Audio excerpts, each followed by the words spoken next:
just chip the puck in, trying to keep the play alive, and it wasn't even a big hit. Put my elbow up against the glass just to brace for contact. Just the arm got stuck in a weird spot and kind of popped up over my head, and I knew something was wrong. It was definitely a busy weekend. We just finished a 3-3 and playing in Utica, and I found out on the bus ride home that I was getting called up to go to Chicago. Tage Thompson, first game back with the club. Right wing and over the Hawks line. Right now he's not looking good as he's got that right arm hanging down and going to the Buffalo bench in some world of hurt.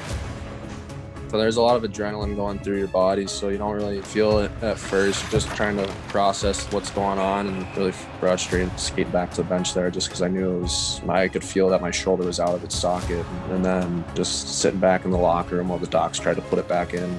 Yeah, it was pretty intense pain, and it's not fun for sure. So he dislocated the shoulder, and you do have the option of rehabbing it and hoping that you stabilize that shoulder through the process of strengthening, sometimes bracing, and that person's able to continue to play. So we tried to rehab it for a couple months. It wasn't going very well. I couldn't get the mobility or strength back to where I felt like if I played, it'd be in a good spot. Felt like if I played, it'd just pop out again. For him, a lot of it was just getting enough range of motion for the doctors to say, yes, we can do a surgery now. This is one that's pretty painful physically. To get back that range of motion, you're pushing that shoulder to some painful limits. So we decided to just go ahead and go get the surgery and start the rehab process and make sure that I was ready for the start of next season.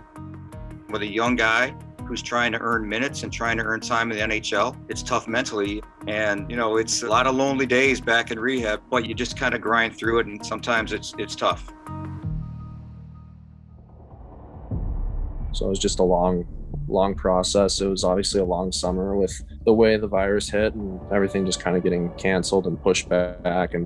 So that was one thing that was kind of fortunate, with this whole thing happening. I guess the silver lining of that is I had a ton of time to rehab and get strong. So no excuses there for the shoulder not to be ready.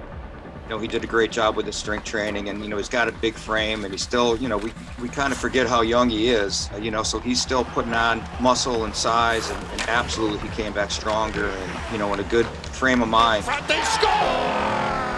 Tage Thompson rifles it from the top of the circle. When I got cleared to start skating and actually shooting pucks and stuff, it was just like a huge weight off my shoulders. Just felt normal again, instead of feeling unable to do anything. So I think it's a lot more of a mental grind too than it is just a physical grind.